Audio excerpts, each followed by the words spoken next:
Buenas tardes muchachos, por acá les habla la profesora Luisa Núñez. Hoy vamos a arrancar con nuestras clases asíncronas. En algunas ocasiones serán síncronas, es decir, serán en vivo por cualquiera de las plataformas Google Meet o Zoom. Pero el día de hoy, bueno, vamos a hacerlo de esta forma. Este video va a ser cargado en YouTube. Ustedes para confirmar su asistencia o validar asistencia o verificación del video van a tener que comentar su nombre, apellido y sección en la parte de comentarios en la parte de abajo. Entonces, bueno, arranquemos con el tema número 2 que compete al otro 30% que estaremos evaluando en esta asignatura, que tiene que ver con dinámica como rama de la mecánica. Obviamente la imagen inicial hace locución a esta rama de la mecánica, recordando que la mecánica a su vez es una rama de la física que se encarga de estudiar el movimiento de los cuerpos. La dinámica, por su parte, y a diferencia de la cinemática, es esa rama que estudia el movimiento, pero tomando en cuenta las causas que lo originan. Y es por ello que vemos entonces que aparece esta letra F, que la asociamos directamente con la palabra fuerza. ¿Por qué? Porque las fuerzas van a ser lo que se conviertan en esas causas que originan que un cuerpo se mueva. Sin embargo, la fuerza no solo hace que se mueva, porque un exceso de fuerza puede originar que el cuerpo, además de moverse, se deforme, es decir, cambie su estructura física de alguna manera. No su estructura química, pero sí sus características físicas. Entonces, bueno, en esta imagen verificamos que existen movimientos por diferencias de masas que pueden hacer que se roten cuerpos y estos se trasladen verticalmente u horizontalmente, como es este caso. Si aplico una fuerza de manera horizontal sobre un bloque de masa m, voy a originar una aceleración a. Al mismo tiempo puede suceder que el cuerpo se encuentre en un plano inclinado, donde vamos a tener que tomar en cuenta otra cantidad de variables, como va a ser el ángulo de inclinación, posiblemente la fricción que se origina entre el cuerpo y la superficie, y aparecen un conjunto de fuerzas en todo el sistema que deben ser tomadas en cuenta para poder dar respuestas a las incógnitas. Entonces, bueno, obviamente debemos partir de la definición de mecánica, que ya la dijimos, y de dinámica. Dice que dinámica es la parte de la mecánica que estudia conjuntamente el movimiento de los cuerpos, pero analizando las causas. Ya hablamos que las causas son las fuerzas que lo producen y teniendo en cuenta la masa que los mueven, porque no es lo mismo aplicar un poco de fuerza para mover una hoja de papel y aplicar la misma fuerza para mover un escritorio. En algún caso vamos a lograr que se mueva, como es en la hoja de papel, y en el caso del escritorio, si aplicamos la misma fuerza, no vamos a lograr nada. Lo que podemos lograr es lastimarnos el dedo al intentar moverlo así. Entonces, obviamente, si hablamos de fuerza, debemos definirla. Nos dice que la fuerza es una magnitud vectorial que mide la intensidad de la interacción entre dos cuerpos. Es decir, me va a medir la relación que existe entre la fuerza o la intensidad de lo que estoy aplicando, de esa magnitud que estoy aplicando sobre un cuerpo y qué genera en ese cuerpo. Por tanto, es la capacidad de generar tensión para vencer u oponerse a una resistencia. Un cuerpo siempre estará detenido al menos que una fuerza externa actúe sobre ella, lo vamos a ver en las leyes de Newton. Y por tanto, si él está detenido, él está aplicando una cierta resistencia al movimiento. ¿Cómo hago yo que cambie de estado de reposo a movimiento? Aplicando una fuerza. Entonces, voy a poder vencer u oponer esa resistencia para lograr que ese cuerpo se coloque en movimiento. Luego me dice que la fuerza puede modificar la forma, ya lo comenté anteriormente, o la cantidad de movimiento de un cuerpo o partícula. Por ejemplo, cuando se levanta una caja, se aplica una fuerza muscular que vence la resistencia del peso de la caja. Si la caja se encuentra sobre una mesa, a lo mejor es más sencillo porque no debo doblar el cuerpo y la fuerza que debo aplicar no es tanta, pero si la caja se encuentra en el piso, el doblarme, el agacharme para levantar el peso desde esa posición hasta una altura X, entonces va a referir que la fuerza que debo aplicar a lo mejor es mayor, esa fuerza muscular, pero siempre va a ser para vencer la resistencia del peso de la caja. ¿Qué pasa con la fuerza? Bueno, que la fuerza es una magnitud vectorial. Entonces, ya habíamos visto lo que eran los vectores. Por tanto, podemos decir que para que sea una magnitud vectorial debe tener módulo, debe tener dirección y debe tener sentido. ¿Quién va a ser el módulo? El valor, la cantidad del valor de esa fuerza. O sea, cuánto vale la fuerza, que se miden en newtons, es la unidad de fuerza. Dirección es el ángulo en el cual se aplica la fuerza en un objeto cualquiera, ¿ok? Ese ángulo que se pueda formar entre la superficie y la aplicación de la fuerza. Y el sentido nos va a indicar hacia dónde se va a dirigir el cuerpo después de haber aplicado esa fuerza. O sea, si esa fuerza está aplicada al noreste, al sureste, al este, al sur o a cualquiera de los puntos cardinales, que es donde nosotros hacemos referencia al sentido. Entonces podemos visualizar 6 dibujos acá, 6 representaciones gráficas, donde las flechitas, y como la fuerza es un vector, por eso se representa con una flecha, me indica hacia dónde se dirige cada una de ellas. Entonces, en el primero tenemos una fuerza, esta es una fuerza de contacto, ¿por qué? Porque es un resorte que se encuentra atado a una superficie fija, y para yo poder lograr que ese resorte se mueva, se debe aplicar una fuerza en el sentido en que se venza la resistencia o la oposición al movimiento. Entonces, en este caso va a ser hacia el lado derecho. Luego tenemos un segundo ejemplo de un señor que va transportando un carrito con un niño encima. Aquí hay que tomar en cuenta que hay dos masas, la masa del carrito y la masa del niño, que al final se convierten en un solo sistema, por eso lo encierran en el recuadro, pero logra ese movimiento y romper la resistencia del movimiento aplicando una fuerza, en este caso es diagonal, en este caso sentido noreste, si no me equivoco, sí, así mismo es noreste, porque es la altura donde queda el brazo, porque es donde se encuentra el manubrio del carrito y es la manera en la que puede lograr que se mueva este carro. En el tercer dibujo tenemos un deportista que se encuentra pateando un balón, dependiendo de dónde quiera alcanzar el balón. Él deberá aplicar una fuerza y un ángulo de aplicación de esa fuerza según el punto donde él quiere que llegue, pero podemos ver entonces que en este caso el balón tiene un sentido noroeste y debe tener un ángulo de aplicación, por lo que visualizo acá, mayor a 45 grados, es decir, que este es un balón que va a llegar bastante alto, pero a lo mejor no tan lejos horizontalmente en su trayectoria. Tenemos fuerzas de campo, que tiene que ver con las fuerzas que se aplican en las partículas o las cargas eléctricas. En este caso de campo, habla de la atracción entre las masas. Una masa de mayor magnitud siempre va a atraer una masa de menor magnitud, y por eso es que esta masa pequeña tiende a ir hacia la más grande. Entonces, una fuerza de atracción que se está generando aquí, y podemos ver que la fuerza se desplaza de manera horizontal hacia la derecha. Lo mismo ocurre con las cargas. Recuérdense que cargas iguales se repelen y cargas diferentes se atraen. Por tanto, la carga negativa, que es el electrón, va a tenderse atraída hacia el protón, y viceversa, el protón se va a ver atraído hacia el electrón. Pero acá se detalla la fuerza que actúa sobre el electrón, que es una fuerza también horizontal que va también hacia la derecha. Y aquí podemos visualizar otro ejemplo, que es el de material de hierro, que es un material metálico y se encuentra con un imán donde la atracción se genera en el polo, lo que llaman norte del imán, y el otro el polo sur. Son los polos por donde entran y salen las cargas eléctricas. Entonces el hierro, que es el metal, se va a ver atraído por el imán, y como el imán se encuentra a su derecha, la fuerza de atracción también es hacia la derecha. Entonces, en resumen, ¿qué podemos tener acá? Que como las fuerzas son un vector, lo representamos con una flecha.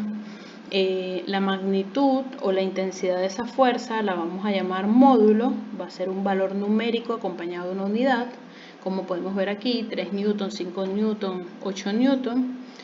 La dirección va a venir dado por el ángulo de inclinación que presente la fuerza con respecto al plano cartesiano, y el sentido va a estar relacionado con los puntos cardinales. Es importante tomar en cuenta también cuál es el punto de aplicación de la fuerza. No es lo mismo abrir una puerta desde el pomo, que se encuentra lejos del eje de rotación, que intentar abrir la puerta empujándolo cerca del eje o cerca de donde están las bisagras, porque va a tener que aplicar mucha más fuerza. El punto de aplicación es distinto, la cantidad de fuerza puede variar.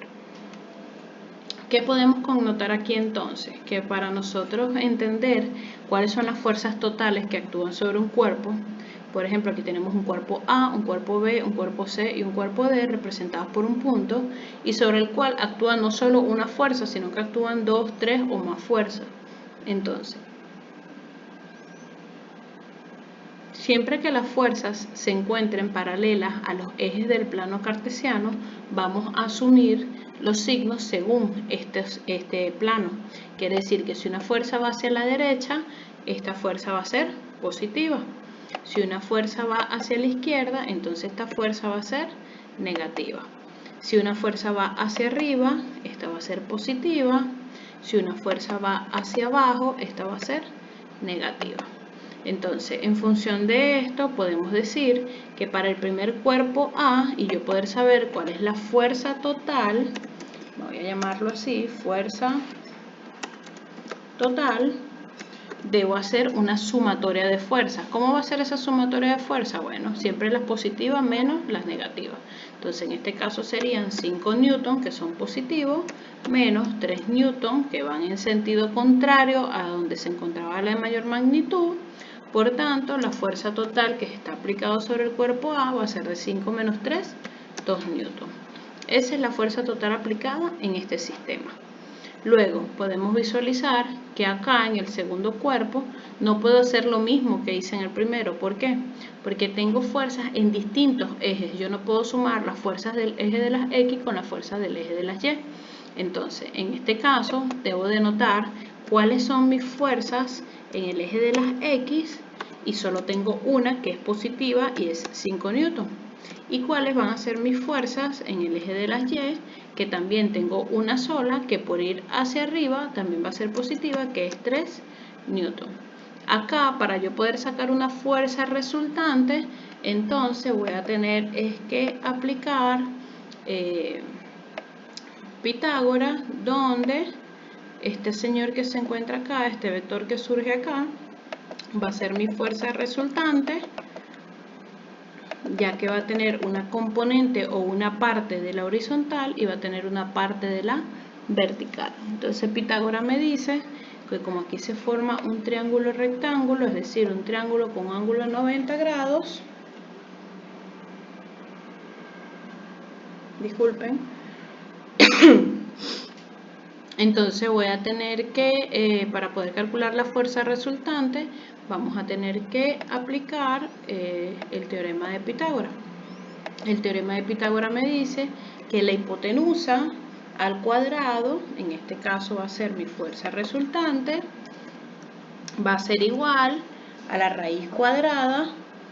Tenemos que, para calcular la fuerza resultante, cuando tengo dos fuerzas distintas en ejes distintos, debo aplicar el teorema de Pitágoras, que me dice que la hipotenusa, es decir, este vector que me va a representar la fuerza resultante, va a ser igual a la componente horizontal, en este caso 5 newton, al cuadrado, más la componente vertical, que en este caso va a ser 3 newton al cuadrado. Entonces, cuando yo sustituyo eso, 5 al cuadrado me da 25 newton y 3 al cuadrado me da 9 newton. Hago la sumatoria, matemática simple, 25 más 9 me da 34 y por tanto la fuerza resultante en este caso va a ser de 34 newton. O sea, es el total de la fuerza que se va a aplicar sobre ese cuerpo para poder lograr un movimiento. ¿Qué podemos analizar? Bueno, que por ende, como la fuerza horizontal es mayor que la vertical, el cuerpo va a tender a ir en esta dirección, va a ir inclinado hacia arriba, pero siempre moviéndose más de manera horizontal. Si fuese contrario, la vertical fuese mayor que la horizontal, él iría inclinadamente, pero la inclinación tendería más hacia el eje vertical, es decir, tendría una mayor inclinación porque la mayor fuerza se encuentra cerca del eje vertical. Es un análisis que pudiéramos hacer gráfico de lo que va a ocurrir acá. ¿Qué tenemos en este caso o en el cuerpo C? Bueno, va a suceder que ahora voy a volver a calcular las fuerzas que tengo en X y en este caso tengo 8 que es positivo porque va hacia la derecha en el plano cartesiano y 5 que es negativo porque va a la izquierda del plano cartesiano. Entonces va a ser 8 newton menos 5 newton. Y voy a tener la sumatoria de las fuerzas en Y, que va a ser igual también ahora a 3, que es la que se encuentra hacia arriba, vertical en el plano cartesiano, va a ser positivo, menos este 3 que va hacia abajo en el plano cartesiano es negativo. ¿Qué puedo deducir? Que las fuerzas en el eje 0, por ser iguales y una ir positiva y la otra es negativa, es nula. No hay movimiento en el eje de las Y para ese cuerpo. Por tanto, analizo solo el eje de las X. Aquí había colocado más, es menos, disculpen. Menos, por tanto, 8 menos 5, eso me va a dar 3. Pero ¿hacia dónde ya voy a definir que se va a mover el cuerpo entonces? Bueno, como las dos fuerzas que actúan son las horizontales, ya que las verticales se anulan entre sí, este cuerpo va a tender a ir hacia la derecha. No con tanta rapidez porque tiene una fuerza que se opone a ella, que es de 5 newton, pero siempre por la diferencia que hay entre las dos, dense cuenta que la diferencia es positiva, entonces el cuerpo va a tender a moverse hacia la derecha. Y luego tenemos este otro ejemplo acá, igual debemos sacar cuáles son las fuerzas en X, cuáles son las fuerzas en Y. Entonces al hacer el cálculo de las fuerzas en X,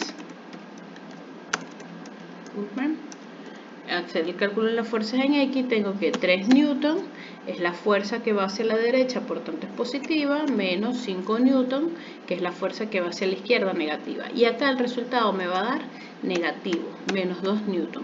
¿Qué significa que esta fuerza me esté dando menos 2 newton? No es que esté malo, sino que me va a indicar entonces que este cuerpo va a tender a moverse ahora ¿hacia dónde? Hacia la izquierda. ¿Por qué? Porque hacia acá es donde se encuentra la fuerza de mayor magnitud con relación a la fuerza horizontal. Pero ¿qué debo tomar en cuenta? Que también hay una fuerza vertical. Como hay una fuerza vertical, entonces ya yo sé que la fuerza en Y, colocamos por acá, que la fuerza en Y es igual a 8 newton positivos, ya que vemos que hacia abajo en el eje negativo no tiene ningún valor. Volvemos al mismo caso que el 2, como tengo una fuerza positiva y tengo una fuerza negativa, entonces debo aplicar la de Pitágoras para tener una fuerza resultante. ¿Dónde voy a representar yo esa fuerza? Esa fuerza la voy a representar en esta dirección. ¿Por qué? Porque hacia acá es que se ve favorecido el movimiento hacia la izquierda y por tanto va a tener una componente vertical de 8 newton y una componente horizontal de menos 2 newton.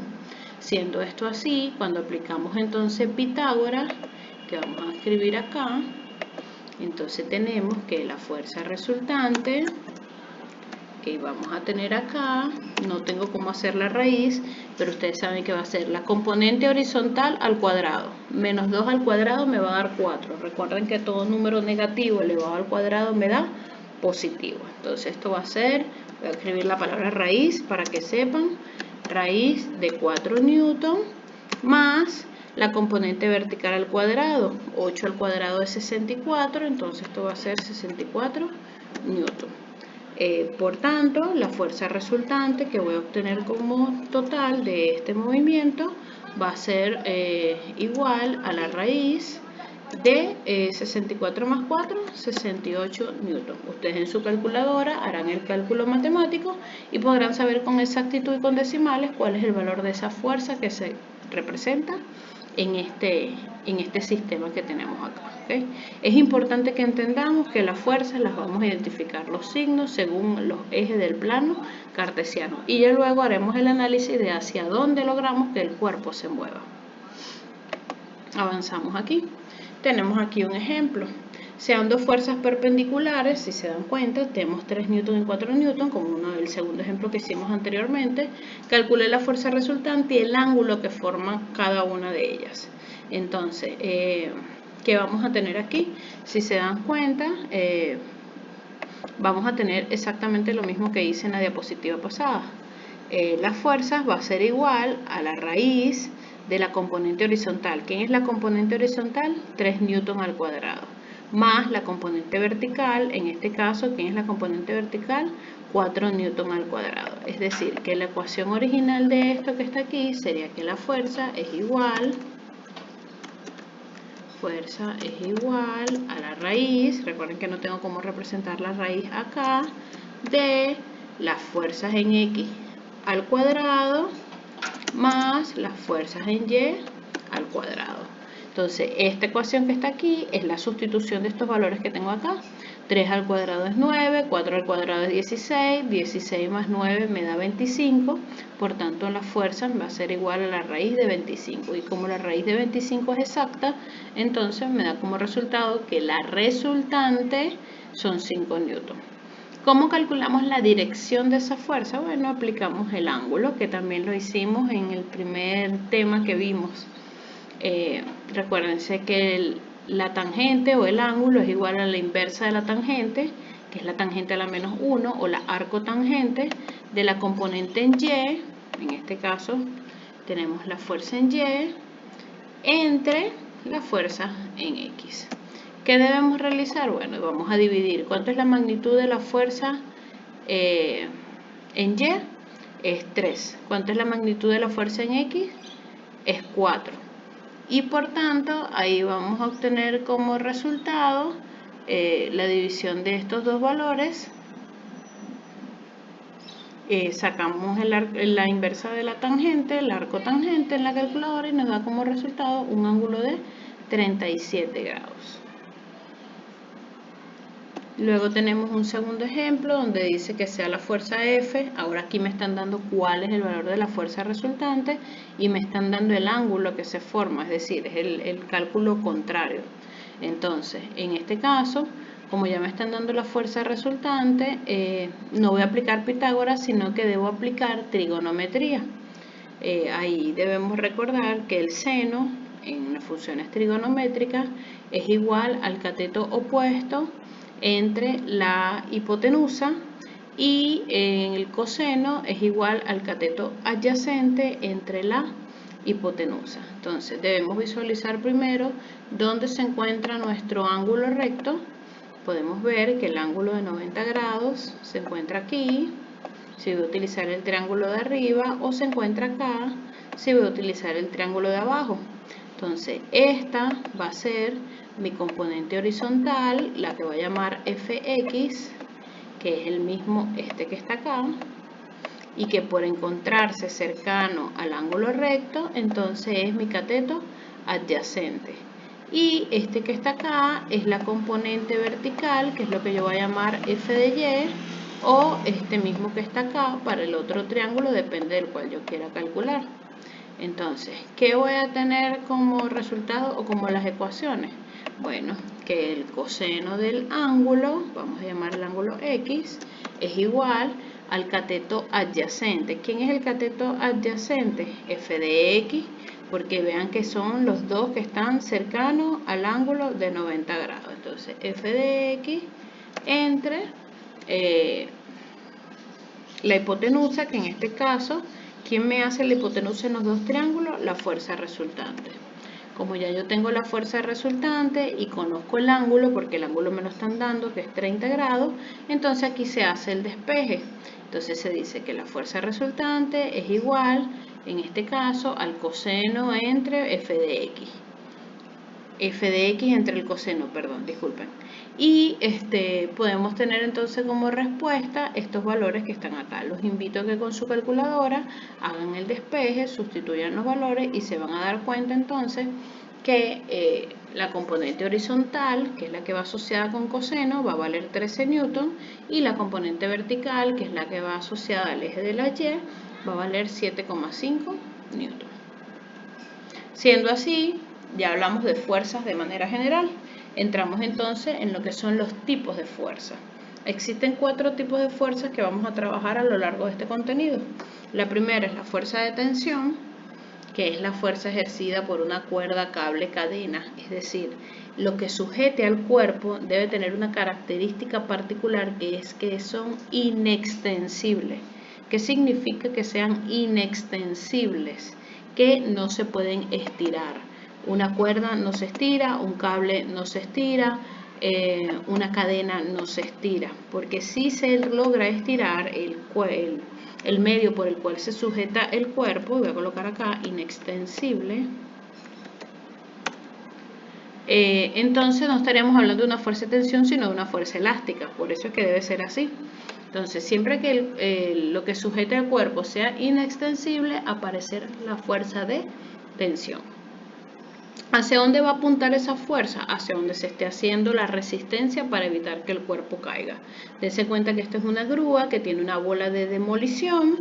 Entonces, obviamente esta cadena que sujeta la bola, ¿hacia dónde está haciendo la fuerza para evitar que la bola caiga? Hacia la parte de arriba. Por eso es que se dibuja esta fuerza de tensión hacia arriba, tal cual como está allí. Luego tenemos la fuerza de peso. El peso no es más que la fuerza con la cual los cuerpos se ven atraídos hacia la Tierra. Esto por efecto de la gravedad. Y es por ello que su ecuación dice que peso es igual a masa por gravedad. Recordando que la gravedad tiene un valor fijo en la Tierra que es de 9,81 metros sobre segundos cuadrados. Entonces, en función de ese valor de la gravedad y la masa que posee el cuerpo, mayor va a ser el peso. Vean que el peso es un término mal utilizado coloquialmente porque nosotros hablamos de no, yo peso 100 kilos, peso 90 kilos, peso 45 kilos, pero usted no pesa eso, usted tiene una masa corporal de 45 kilogramos, de 90 kilogramos o de 100 kilogramos. El peso va a ser la fuerza con la cual usted está sujeto a la Tierra y usted debe tomar esa masa corporal, multiplicarla por la gravedad y ese va a ser el valor del peso que usted tenga. Luego tenemos una tercera fuerza que es la fuerza de fricción. ¿Quién va a ser la fuerza de fricción? Va a ser la fuerza que se oponga al movimiento de los cuerpos. Me acabo de dar cuenta acá que estas dos imágenes están intercambiadas, por tanto les voy a señalar acá que esta señorita que está acá es la fuerza normal y este que está acá es la fuerza de fricción. Si se dan cuenta, la fuerza va hacia la derecha. Por tanto, ¿cómo me opongo a que un cuerpo vaya hacia la derecha? Bueno, con una fuerza que lo contrarreste, que es la fuerza de fricción, que va a ser opuesta, va a ir hacia la izquierda. La fricción tiene su propia ecuación, que en este caso es esta que tenemos acá. Fricción es igual al coeficiente de fricción, esto se llama mu, es una letra griega y es un valor constante que va a depender del material, multiplicado por la fuerza normal, que ahorita vamos a ver quién es la fuerza normal. Este coeficiente tiene que tener un valor denotado entre 0 y 1, es decir, ese coeficiente de fricción puede ser 0,05, puede ser 0,3, puede ser 0,8, 0,999999 o 1 en su defecto, porque son incluyentes. Si tengo una fricción 0 significa que no hay fricción, que es una superficie completamente lisa que no se opone al movimiento de los cuerpos. Y si tengo una fricción 1, entonces puedo estar diciendo que es una superficie sumamente rugosa que impide que el cuerpo se mueva con facilidad, ¿ok? No es que va a impedir que se mueva, pero va a costar muchísimo. Es como que usted intente deslizarse en media por un estacionamiento de asfalto. Más o menos así se representa un coeficiente de fricción 1. No va a poder deslizar.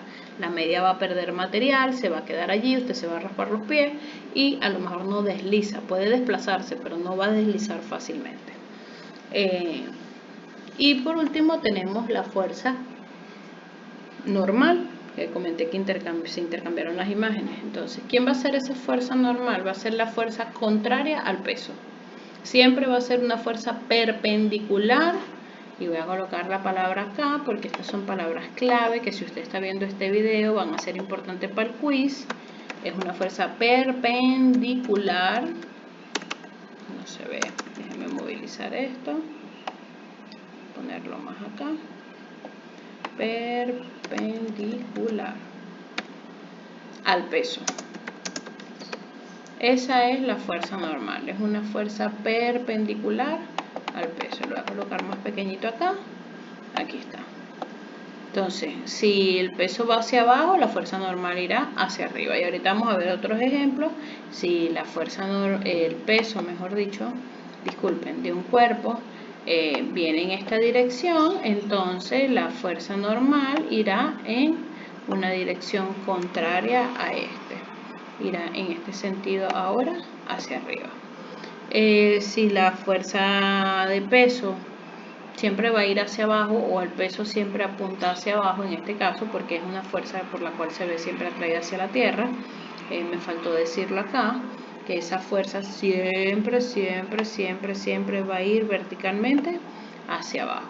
Entonces, por eso es que la fuerza normal va a ser siempre perpendicular a ella y perpendicular a la superficie de contacto. Lo vamos a ver en otros ejemplos que tengamos allí. Pero para poder ver las leyes de Newton y poder entender esto, entonces obviamente debemos entrar de lleno en lo que es la biografía y quién fue Isaac Newton. Isaac Newton fue un personaje científico muy valorado, muy importante hasta la actualidad. Es considerado casi una religión, porque si ven paradójicamente el día del nacimiento de Newton es el 25 de diciembre de 1642. El hecho de haber nacido el 25 de diciembre para los creyentes de la ciencia y no los religiosos, para ellos este es su Dios, este es el que nació el día del elegido, del que vino a hacer el cambio al mundo, etcétera, etcétera, etcétera. Entonces Isaac Newton es un personaje científico pero bastante polémico. Es inglés, nació en Inglaterra, también fue matemático y obviamente dejó una profunda huella en la historia de la ciencia. Tal es el hecho de que ahorita estamos viendo un contenido de unas leyes que él planteó. Planteó las 3 leyes del movimiento y la ley de gravitación universal como 2 de las invenciones más importantes o sus postulaciones más importantes, y obviamente contribuyó en muchos desarrollos del cálculo matemático, lo que se llama matemáticas 4 en ingeniería. Fallece el 20 de marzo de 1727 en el mismo Londres y bueno, deja un legado duradero para uno de los científicos más influyentes de todos los tiempos. ¿Cuáles son esas 3 leyes del movimiento que postuló Newton? Bueno, la primera ley, que se llama la ley de la inercia, que dice que un cuerpo se encontrará en reposo o se encontrará en movimiento a menos que una fuerza externa actúe sobre él. Es decir, si usted tiene una silla frente a usted, esa silla no se va a mover al menos que usted aplique una fuerza sobre ella para lograr que se mueva, es decir, que cambie de posición. O si viene un balón rodando, ese balón que viene en movimiento no se detendrá al menos que se aplique una fuerza externa sobre él. Uno puede ser la fuerza de fricción, porque por el roce que genere con la grama, con el asfalto, con la tierra, con lo que sea, va a ir disminuyendo su velocidad y por tanto se detendrá, o usted la detiene con la mano, con el pie, con alguna parte de su cuerpo, con otro objeto, pero le aplica una fuerza externa que hace que él cambie de estado de movimiento a reposo. Luego tenemos la segunda ley de Newton, que es la fuerza de proporcionalidad, donde surge la ecuación fuerza es igual a masa por aceleración. ¿Por qué? ¿Por qué se llama fuerza de proporcionalidad? Porque me dice que si mayor es la masa, mayor debe ser la fuerza que yo aplique para lograr que él cambie de estado de reposo a movimiento. Repito, si mayor es la masa, mayor debe ser la fuerza que se aplica. Si la masa disminuye, menor es la fuerza que tengo que aplicar para lograr que se mueva. Y obviamente también va a ser inversamente proporcional, porque si yo aumento la masa pero mantengo la misma fuerza, entonces yo voy a lograr es que la velocidad con la que se mueva sea poca. Si yo disminuyo la masa pero aplico la misma fuerza que cuando tenía más masa, entonces voy a lograr que ese cuerpo se mueva mucho más rápido. Entonces ahí es la relación de las proporciones y eso surge de esta ecuación, fuerza es igual a masa por aceleración. Y la tercera ley es la de Newton, es la ley de acción y reacción. Obviamente esa ley es universal, se dice que toda acción tiene una reacción, pues así, si usted intenta empujar un objeto en la dirección en la que la está haciendo este objeto, este muñeco que está aquí, que aplica la fuerza hacia la derecha, va a tener como reacción una fuerza que se oponga a ella, que va a ser contraria hacia la izquierda. Si estamos en este juego del tirar de la cuerda para ver quién gana, ¿qué va a suceder? Ambos grupos o ambos bandos están jalando hacia donde ellos están, el de la derecha hacia la derecha y el de la izquierda hacia la izquierda. Pero si uno de ellos dejara de aplicar la misma cantidad de fuerza, ¿qué sucedería? El cuerpo que está aplicando fuerza o tensión a la cuerda, en este caso, hacia la derecha, va a tender a caer si el de la izquierda la suelta, pero aquí hay una acción y reacción. Si yo halo hacia la derecha, obviamente voy a tener como reacción que el otro equipo ala hacia la izquierda. Son fuerzas que se contrarrestan entre sí. ya en su definición o en su definición formal dice que la primera ley es conocida como el principio de inercia, que cuando no se aplica ninguna fuerza a un objeto, la aceleración es igual a cero. Es obvio, si yo no aplico fuerza sobre un cuerpo, no voy a lograr que se mueva, y si no se mueva, la aceleración es cero. Luego tenemos la segunda ley, que es conocida como el principio de masa o la de proporcionalidad, que les dije, que dice que la aceleración de un objeto es directamente proporcional a la fuerza que actúe sobre él, ya lo expliqué. Y la tercera ley, que es llamada principio de acción y reacción, me dice que ambas fuerzas van a ser de igual magnitud, pero de sentidos contrarios. Por tanto, pueden lograr anularse, y ya que toda acción tiene una reacción. Para poder estudiar estas fuerzas que actúan sobre los cuerpos, vamos a utilizar lo que se conoce como el diagrama de cuerpo libre. El diagrama de cuerpo libre es trazar todas las fuerzas que se encuentran actuando sobre un cuerpo o sistema. Para realizarlo, se debe conocer e identificar cada una. Ya nosotros identificamos ahorita que tenemos 4 fuerzas con las que vamos a trabajar, que son la de peso, tensión, normal y fricción. Entonces, estas fuerzas las vamos a identificar en un plano cartesiano según la dirección que tengan o hacia dónde estén aplicadas, para entonces nosotros saber si son fuerzas que se aplican en el eje de las X, o son fuerzas que se aplican en el eje de las Y, o son fuerzas que se encuentran en ambos ejes, y debemos calcular la resultante. Aquí tenemos unos ejemplos. Podemos visualizar en el primero, tenemos una masa suspendida que está sujeto por 2 cuerdas. Estas 2 cuerdas forman un ángulo alfa con respecto a la vertical, y en el diagrama de cuerpo libre lo identificamos así. ¿Qué fuerzas actúan sobre este cuerpo? Bueno, actúa el peso, que peso es igual a masa por gravedad y siempre va a ir hacia abajo, y actúa la tensión, una tensión hacia arriba a la derecha y una tensión hacia arriba a la izquierda. En la misma dirección en la que se encuentran las cuerdas se encuentran esas fuerzas. Obviamente cada una de estas fuerzas de tensión tienen una componente horizontal y una componente vertical, por eso es que cada uno, se dan cuenta, va asociada con seno y con coseno. Un auto que sube por un plano inclinado, ¿qué fuerzas actúan sobre el auto? Bueno, el primero que aplica es peso, verticalmente hacia abajo. Luego tenemos la fuerza que hace el motor para subir, que es la que va a ir en el mismo sentido de la rampa hacia arriba. Y tenemos la fuerza normal, que es la que se forma de manera perpendicular a la superficie de contacto. Si la superficie de contacto está inclinada, una fuerza perpendicular, entonces sería este señor que está acá. De la misma manera, entonces podemos denotar la del peso. Podemos ver, ya va, un segundito, la del peso. Vamos a ver que es una fuerza que siempre va a ir hacia abajo vertical. Y vamos a tener entonces otra fuerza, que es la que se aplica en el, señale acá, que se aplica en el vehículo para ir hacia la parte de arriba, que es esta que tenemos acá.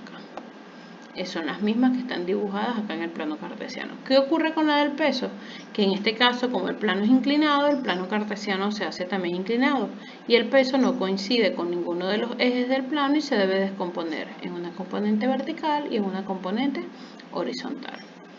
Tenemos acá 2 masas suspendidas y apoyadas. Esta está apoyada sobre un plano horizontal, esta está colgando de una cuerda, y podemos analizar qué fuerzas actúan sobre este cubo. Bueno, tenemos la normal, que es la que va hacia arriba, perpendicular al plano o la superficie de contacto. Luego tenemos el peso, que es el que va hacia abajo. ¿Por qué? Porque la fuerza de peso siempre va en ese mismo sentido, hacia abajo. Vamos a ver si lo logro dibujar acá. Hacia abajo la de peso, que es esta azul que tenemos aquí, y como él está siendo alado por una cuerda, hacia donde se hace el movimiento, la fuerza para que el cuerpo se desplace y se rompa la resistencia, se aplica hacia la izquierda, hacia la derecha, que digo. Entonces son estas 3 fuerzas que aplican. No me hablan de fricción, no mencionan que haya una fricción entre el cuerpo y la superficie, por eso no aparece la fuerza de fricción. Y tenemos el segundo cuerpo, que es el que está sujeto a una cuerda, pero dése cuenta que él no toca la base ni la pared, sino que se encuentra suspendido, y por tanto solo actúan 2 fuerzas: la fuerza del peso, que va hacia abajo, y la otra fuerza, que es la del cable o la de la tensión que se origina, porque hacia dónde se está aplicando la fuerza para que el cuerpo no baje, en este caso hacia la parte de arriba. No he logrado que salga de nuevo la flechita, aquí está, hacia arriba. Entonces tengo tensión hacia arriba y peso hacia abajo, que son las dos fuerzas que actúan sobre este cuerpo. Y por último, en este ejemplo tenemos entonces unas poleas, que es igual. Tengo dos cuerpos que están suspendidos por cuerdas. Me hablan que son dos cuerdas distintas, no hay movimiento sino que están suspendidos, y sé que son dos cuerdas distintas porque me hablan de una T1 y una T2, y por tanto, ¿qué fuerzas actúan sobre ello? Bueno, tensión en el cuerpo 1 hacia arriba, porque hacia allá es donde se aplica la fuerza para que el cuerpo no caiga, y peso 1 hacia abajo, y tensión 2 también hacia arriba, para evitar que este cuerpo 2 caiga, y peso 2 hacia abajo. Entonces estos son los diagramas de cuerpo libre de cada una de esas situaciones. De momento, hasta acá es la parte que pudiésemos llamar teórica de este contenido, y del cual vamos a estar desarrollando un quiz el día de mañana, viernes, virtual. Son 10 preguntas de selección simple, la nota la da inmediatamente el formulario, cuál es correcto y cuál no. Para que estén al tanto, los invito a que revisen nuevamente la guía, que escuchen este video, que investiguen, que planteen, y bueno, mañana poder darle respuesta al quiz de 10%. Estaré informando luego lo de las grabaciones y las clases con la explicación de ejercicios, porque el otro 20% restante es una guía de ejercicios, pero antes de poder asignarla debo poder explicar el contenido. Así que saludos y feliz tarde para ustedes.